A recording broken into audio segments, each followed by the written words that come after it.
이사야서 9장 1절로 7절 말씀입니다.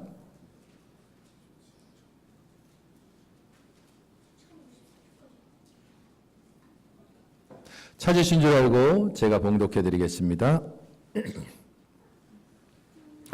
전에 고통받던 자들에게는 흑암이 없으리로다. 옛적에는 여호와께서 스불론 땅과 납달리 땅이 멸시를 당하게 하셨더니 후에는 해변길과 요단 저쪽 이방의 갈릴리를 영화롭게 하셨느니라. 흑암에 행하던 백성이 큰 빛을 보고 사망의 그늘진 땅에 거주하던 자에게 빛이 비치도다. 주께서 이 나라를 창성하게 하시며 그 즐거움을 더하게 하셨으므로 추수하는 즐거움과 탈취물을 나눌 때의 즐거움같이 그들이 주 앞에서 즐거워하오니 이는 그들이 무겁게 맨 멍에와 그들의 어깨의 채찍과 그 압제자의 막대기를 주께서 꺾으시되 미디안의 날과 같이 하셨음이니이다.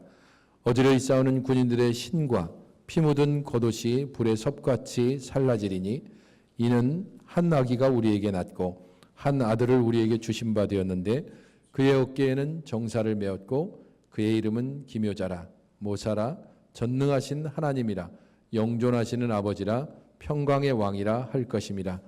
그 정사와 평강의 더함이 무궁하며 또 다윗의 왕자와 그의 나라에 군림하여 그 나라를 굳게 세우고 지금 이후로 영원히 정의와 공의로 그것을 보존하실 것이라.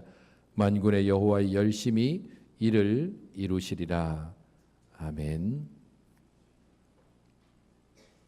한 해의 마지막에 오늘 우리가 이 본문을 보면서 하나님께서 우리의 삶 가운데 어떻게 이끌어 가시고 인도해 가시는가를 잠시 생각해 보고자 합니다. 사실 올 한 해를 이렇게 돌아보면 개인적으로도 여러 많은 일들이 있을 겁니다. 내 개인에게 있어서 10대 뉴스는 무엇인지 생각해 보고 또 그런 가운데서 어떻게 그게 즐거운 일이든 혹은 힘겨운 일이든 그것을 어떻게 헤쳐나와 왔는지를 우리는 함께 돌아보면서 그리스도인들의 입속에 그리고 마음의 고백으로 결국 나올 수 있는 것은 하나님께서 우리에게 은혜를 베푸셨구나라는 것을 고백할 수밖에 없습니다. 지나온 세월들을 항상 돌아보면 생각하는 것은 그때에는 우리가 정말로 힘쓰고 애쓰고 수고하고 그래서 그 상황과 현실을 이겨나가 보려고 했지만 결국에는 하나님의 은혜가 아니고서는 이 모든 상황을 이겨나갈 수 없다는 것을 고백할 수밖에 없습니다. 그래서 한 해의 마지막에 우리는 주의 은혜에 대해서 다시 한번 생각해 보게 되는 겁니다. 2018년 한 해에 한국에서도 여러 많은 일들이 있었습니다. 남북 정상회담도 있었고 미투 운동도 있었습니다. 사법부 파동은 여전히 지속되고 있고 지방선거의 결과나 혹은 평창 동계올림픽의 소식들 그리고 유치원 비리 문제도 현재 진행형으로 우리에게 사건 사고로 다가옵니다. 세계적으로도 이런저런 많은 일들이 있었습니다. 북미 정상회담은 세계적인 사건이었고 미중 무역전쟁으로 말미암아서 주변국들이 상당하게 어려움을 겪고 있는 것도 지금 우리의 현실입니다. 프랑스의 노란조끼 시위도 여전히 지속되고 있고 난민 사태는 세계가 지금 함께 고민하고 있는 아주 중요한 일들이기도 합니다.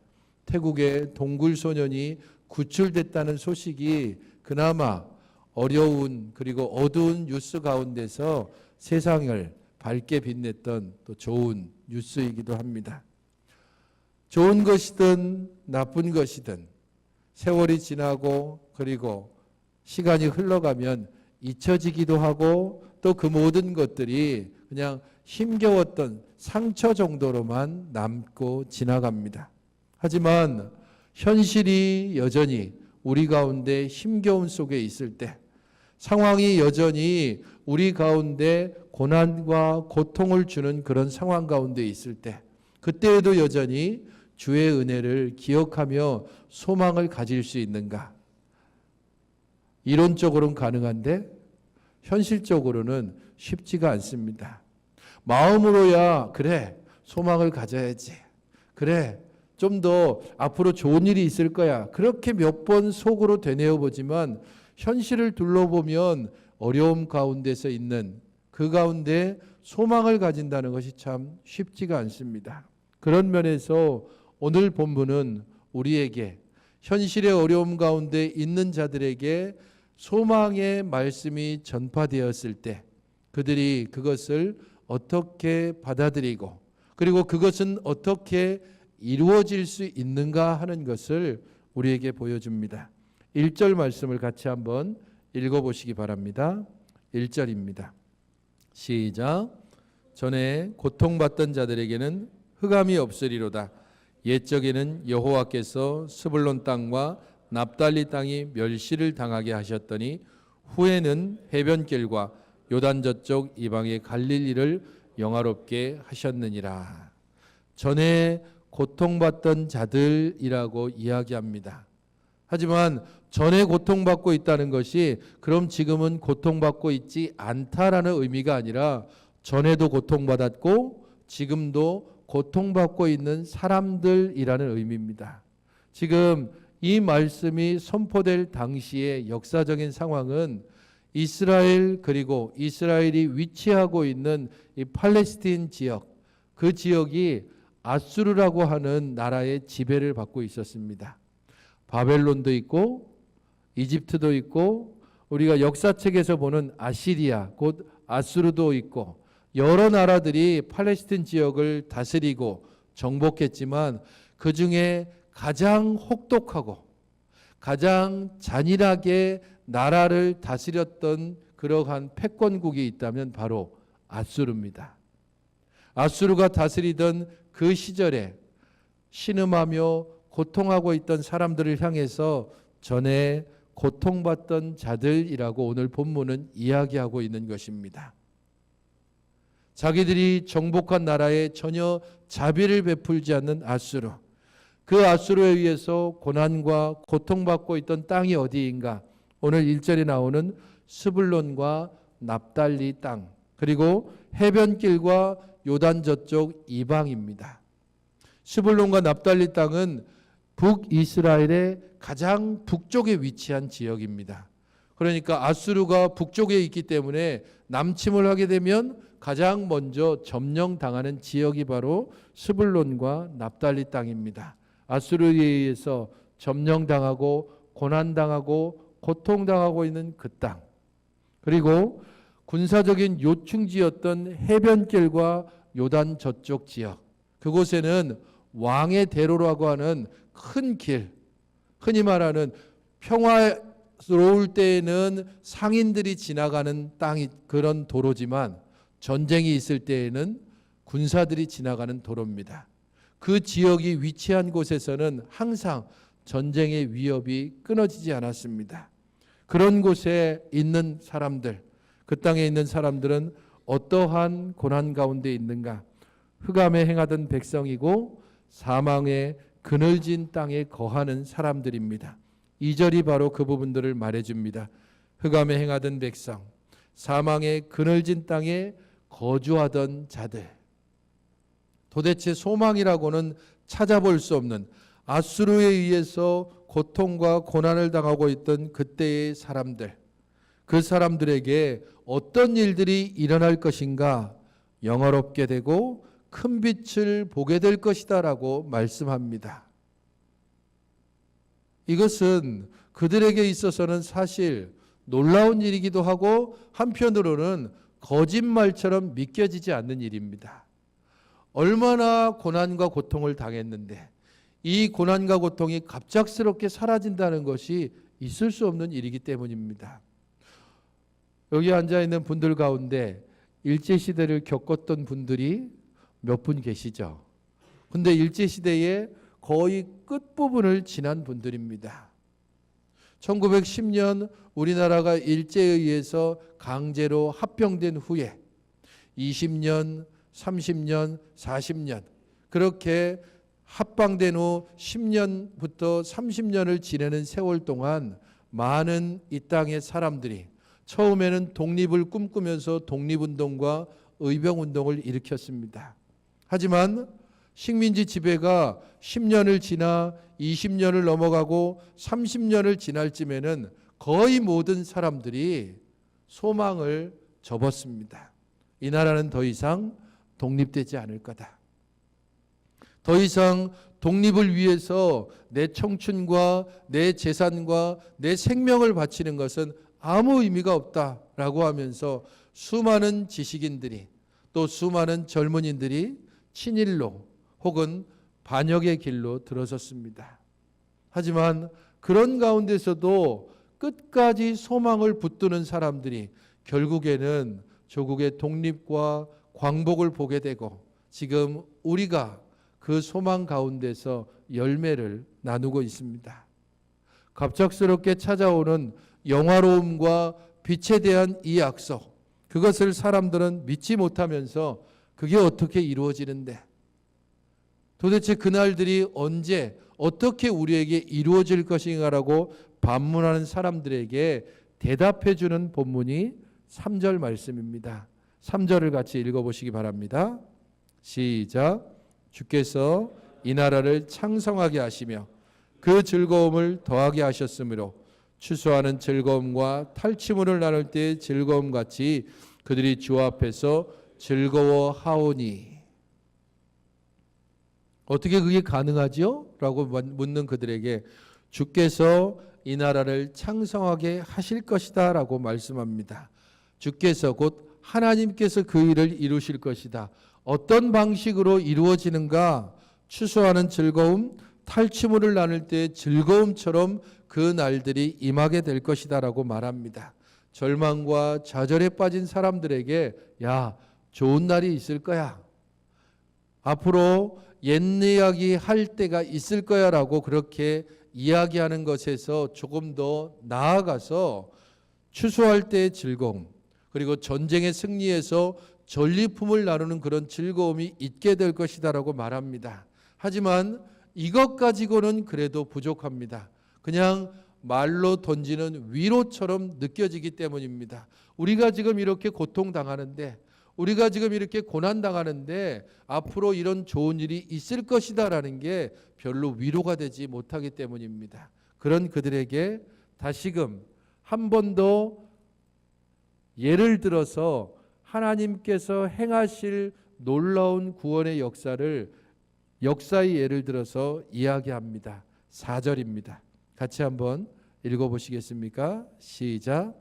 이는 그들이 무겁게 맨 멍에와 그들의 어깨에 채찍과 그 압제자의 막대기를 주께서 꺾으시되 미디안의 날과 같이 하셨음이니이다. 지금의 고난과 고통을 갑자기 사라지게 한다는 것을 어떻게 알 수 있느냐라고 묻는 그들에게 역사를 보라라고 이야기합니다. 너희들의 지금 현실이 어떠한지 지금 하나님이 분명히 알고 계십니다. 4절을 보십시오.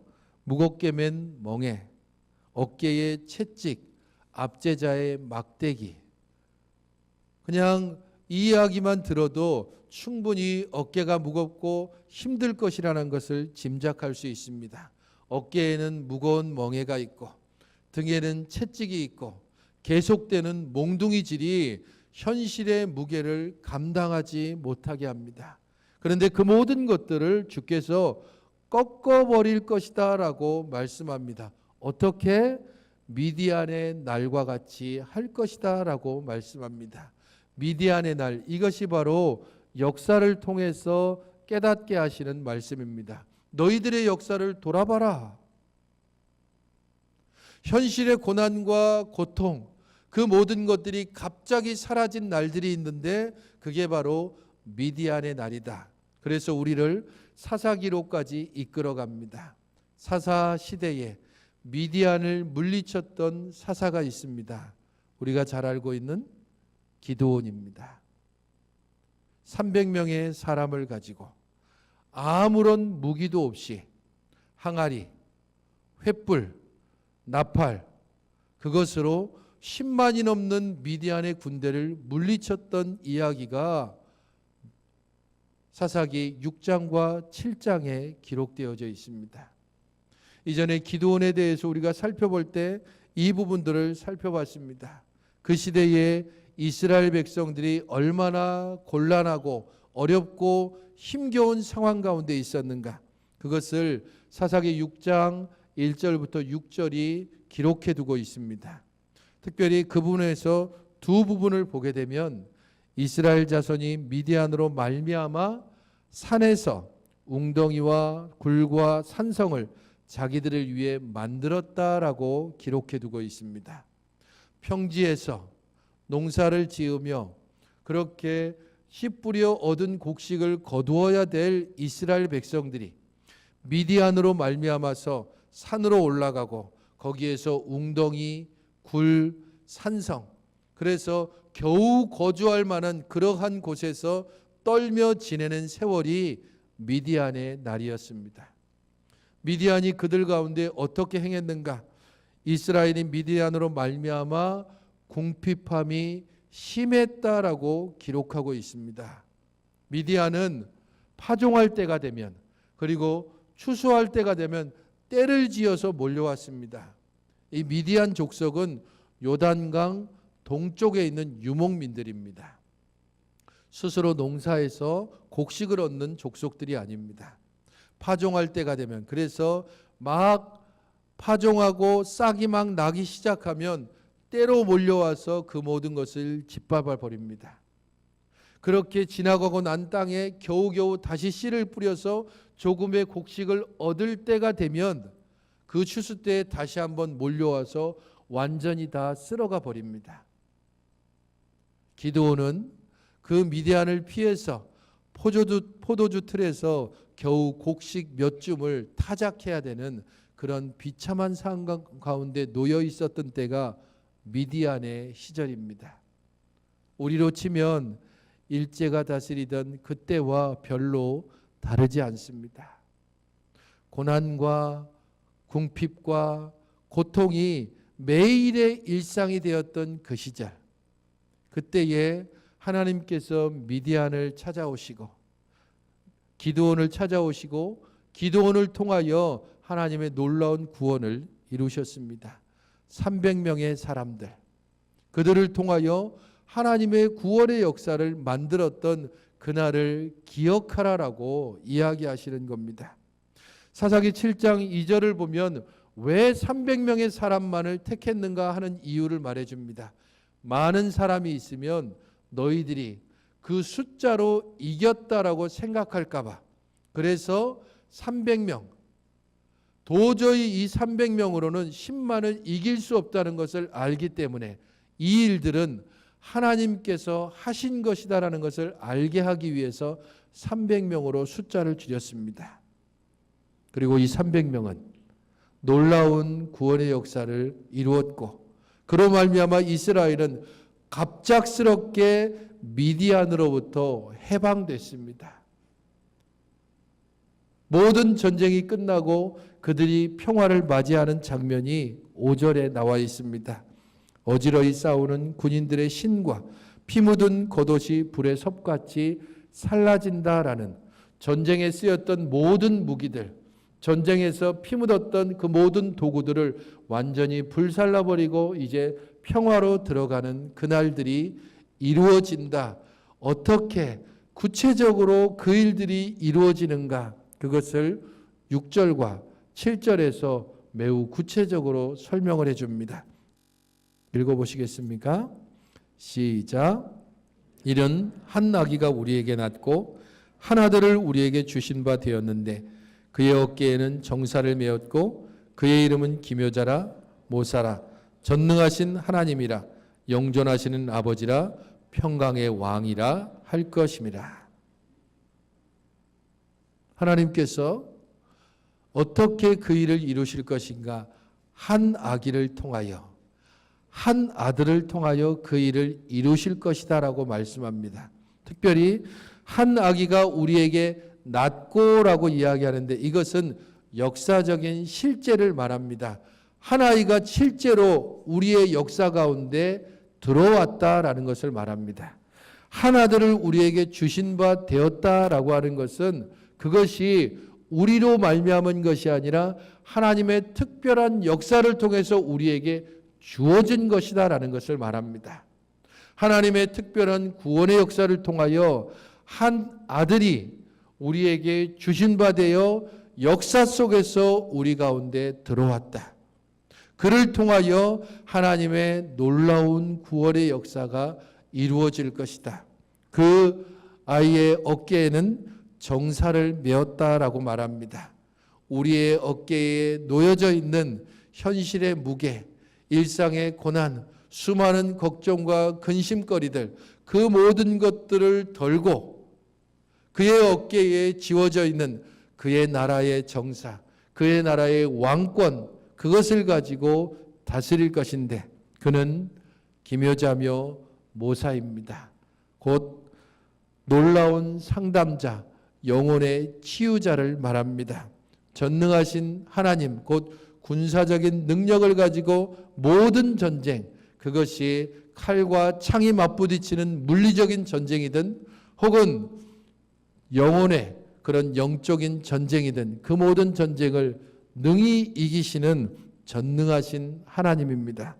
영존하시는 아버지, 한계를 가지고 있는 이 땅의 지도자와는 달리 영원히 이 땅을 다스리시는 영존하시는 아버지입니다. 그가 평강의 왕이라고 설명합니다. 그의 다스림을 통하여 평화와 그리고 평강을 우리에게 주시는 분이라고 말씀합니다. 7절은 그의 통치하심에 대해서 설명을 해주는 본문입니다. 그가 이런 놀라운 은혜와 능력을 가지고 통치하실 때에 어떻게 그의 통치가 이루어지는가?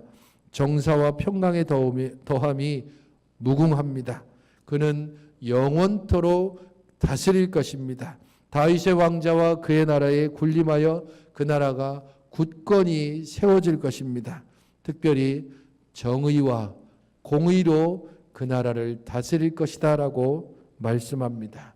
세상 나라가 바라고 있는 정의로움과 공의로운 나라, 그 나라가 오직 그의 다스림을 통해서만 이루어질 것이다 라고 말씀하고 있습니다. 그리고 이 모든 것은 어떻게 이루어집니까? 만군의 여호와의 열심히 이를 이룰 것이다 라고 약속하고 계십니다.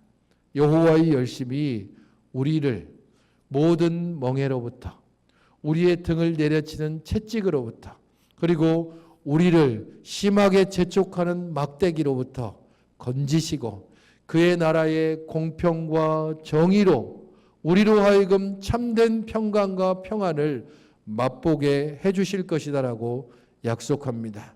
하나님의 열심은 우리 개인에게는 우리에게 주시는 구원이지만 구약에서 특별히 하나님의 열심을 말할 때 그것은 하나님 나라가 이 땅 가운데 이루어지는 것을 이야기합니다.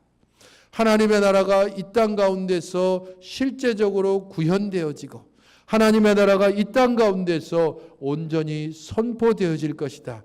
누구를 통하여? 한 아기, 한 아들을 통하여.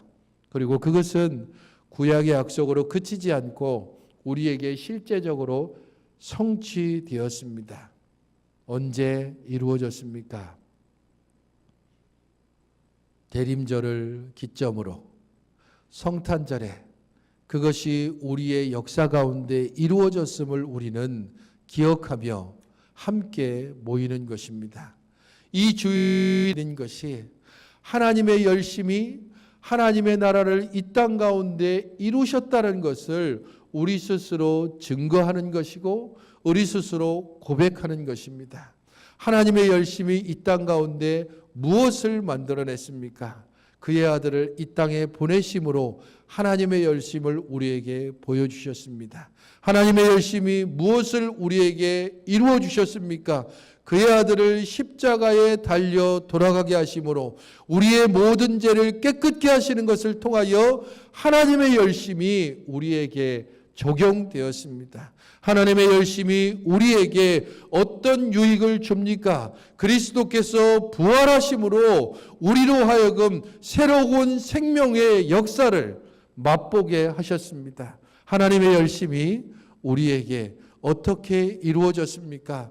그리스도께서 승천하시고 성령을 우리에게 보내심으로 이 땅에 있는 우리가, 죄 가운데 있는 우리가 성령님을 통하여 하나님의 나라의 그 유익된 것들, 하나님 나라의 진리와 하나님 나라의 소망과 하나님 나라의 겸손과 하나님 나라의 그 모든 보배로운 것들을 우리의 삶 가운데서 누리도록 하시는 것이 지금 우리에게 주어졌습니다. 그래서 우리는 이 땅을 살지만 하나님 나라를 바라보는 것이고, 이 땅의 다스림을 받고 이 땅의 지도자들의 영향력을 받지만 하나님 나라의 지도자, 곧 공의와 정의로 다스리시는 그 나라의 가르침을 받고 우리도 그 나라의 가르침을 따라서 힘써서 일상의 삶을 살도록 노력하는 것입니다. 사랑하는 성도 여러분, 하나님 나라의 열심이 어떻게 완성됩니까?